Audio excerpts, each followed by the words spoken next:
حضرت مفتی صاحب دعوت کریں۔ بسم اللہ الرحمن الرحیم نحمده ونصلی علی رسوله الکریم اما بعد اعوذ باللہ من الشیطان الرجیم بسم اللہ الرحمن الرحیم یا ایها الذین آمنوا آمنوا صدق اللہ العظیم وقال النبی صلی اللہ علیہ وسلم المرء مع من احب او كما قال علیہ الصلاۃ والسلام۔ یا الہی یہ التجا ہے کرم تو اگر کرے،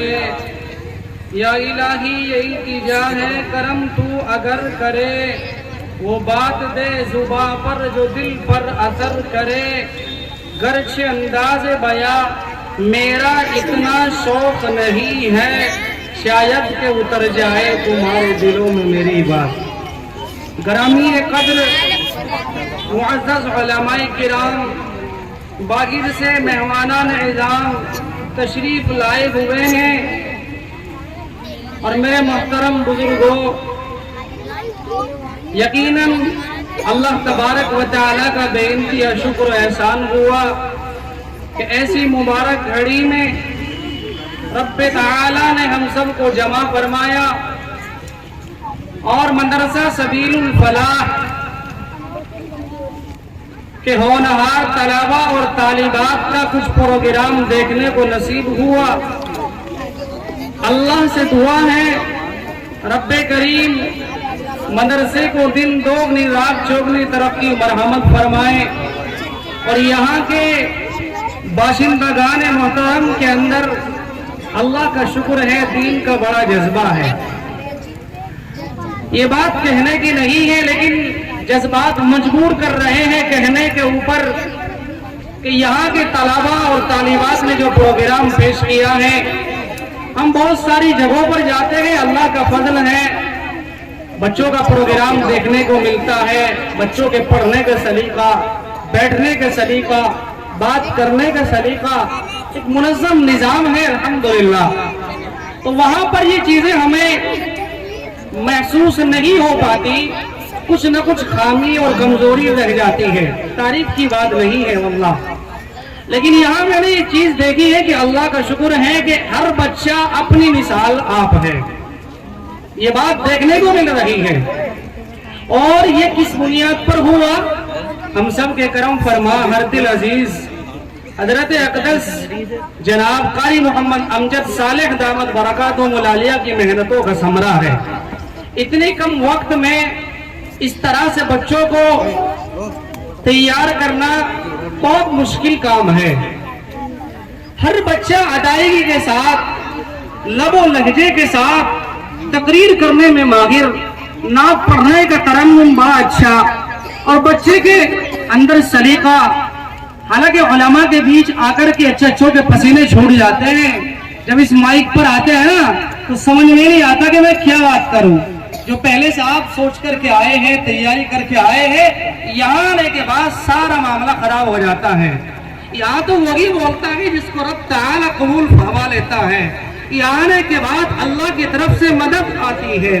نصرت اترتی ہے، اور وہ اللہ کے فضل سے کامیاب ہو جاتا ہے۔ اسی لیے میں آپ کو قابل مبارکباد دیتا ہوں کہ الحمدللہ آپ کے بچوں کے اندر جو جذبات ہیں، آپ کے بچوں کے اندر جو شوق ہے، اور جو میں لگن دیکھ رہا ہوں، آپ اس جذبات کو آگے بڑھائیے، آپ اس شوق کو آگے لے جائیے، اور لے جانا آپ کی ذمہ داری ہے۔ قاری امجد کا کام ہے بچوں پر محنت کرنا۔ ہم نے بچوں کو جنم دے کے چھوڑ دیا، ان بچوں کو تیار کون کرے گا؟ یاد رکھنا، اگر ایک بچہ اس مدرسے کا کامیاب ہو گیا، رب کعبہ کی قسم، آقا رحمت صلی اللہ علیہ وسلم نے فرمایا النظر الی العالم عبادت، لوگوں کسی عالم دین کو دیکھ لینا بھی عبادت سے خالی نہیں ہے۔ ہو سکتا ہے اللہ تعالی اسی مدرسے سے حضرت تھانوی علیہ الرحمہ پیدا کر دے، ہو سکتا ہے اسی مدرسے کا طالب علم علامہ رشید احمد گنگوئی کی طرح نکل جائے، ہو سکتا ہے اسی مدرسے کا طالب علم حجت الاسلام قاسم العلوم والخیرات علامہ قاسم نانوتوی رحمۃ اللہ علیہ بنے۔ اور جس طرح سے اس ملک کو انہوں نے قربان چڑھایا ہے، میرے بھائیوں میں سوچ رہا ہوں میں کس موضوع کے اوپر بات کروں۔ دل چاہ رہا ہے کہ طلبہ کے اوپر بات کی جائے، دل چاہتا ہے کہ آپ لوگوں کی حوصلہ افزائی کی جائے، دل چاہتا ہے کہ 26 جنوری کے تعلق سے آپ کے درمیان کچھ باتیں آشکارا کر دی جائے۔ بہرحال ہم سمجھے کہ یہاں کے طلبہ اور آپ حضرات الحمدللہ دین سے بھرپور محنت کرتے ہیں، اللہ کے قرآن سے محبت کرتے ہیں، اللہ کے نیک بندوں سے محبت کرتے ہیں، تبھی تو ہم یہاں جمع ہوئے ہیں نا۔ آپ نے دین سے محبت کی، آپ کو اللہ تعالیٰ نے دیندار لوگوں کے بیچ پہنچا دیا، اور یاد رکھنا ہمیشہ اگر علماء کا ساتھ دیتے رہو گے، ان سے محبت رکھو گے، ان کے شانہ بشانہ چلو گے، ان سے کندھے سے کندھا ملا کر کے کام کرو گے، رب تعالیٰ آخرت میں تمہیں ناکام نہیں کرے گا۔ اسی لیے میں نے شروع میں حدیث مبارکہ پڑھی تھی، المرء مع من احب، قیامت کے دن انسان کا حشر اسی کے ساتھ ہوگا جس سے وہ دنیا میں محبت رکھتا ہے۔ تفصیل کا موقع نہیں ہے، ہم علماء سے محبت رکھیں گے، علماء کے ساتھ اٹھائے جاؤ گے، اللہ کے نیک بندوں سے محبت رکھو گے، اللہ کے نیک بندوں کے ساتھ اٹھائے جاؤ گے۔ یہ طلبہ اللہ کے دربار میں سفارش کریں گے، یہ چھوٹی چھوٹی بچیاں رب تعالیٰ کے دربار میں سفارش کریں گی اور کہیں گی یہ میرے دادا ہے، یہ میرے چاچا ہے، یہ میرے بھالا ہے، یہ میرے ابو ہے۔ اے اللہ، ان لوگوں کو کوئی دین سکھانے والا نہیں آیا تھا،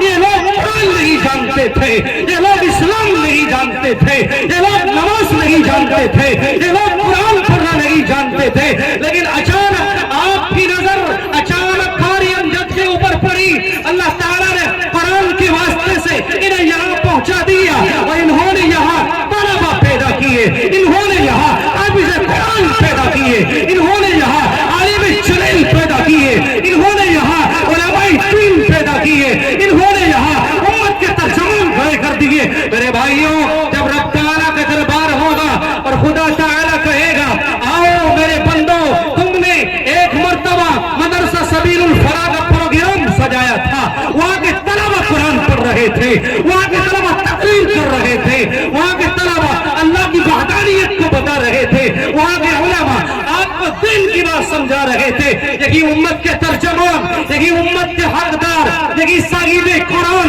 یہی قرآن پر عمل کرنے والے جب خدا کے دربار میں کھڑے ہوں گے، اللہ تعالیٰ ایک عالم کو اور ایک مفتی کو حیثیت عطا فرمائے گا اور کہے گا اور میرے نیک بندے اور اللہ کے نیک مقرب بندے، جتنے لوگوں کی چاہے سفارش کر لے، آج میں نے تجھے آرڈر دیا ہے۔ سمجھ لینا خوب اچھی طرح سے۔ اللہ تعالیٰ فرمائیں گے میرے بندے، میں نے تجھے قرآن کی دولت سے نوازا ہے، تو نے اس امانت کو آگے پہنچایا، یاد رکھنا یہ امانت ہے،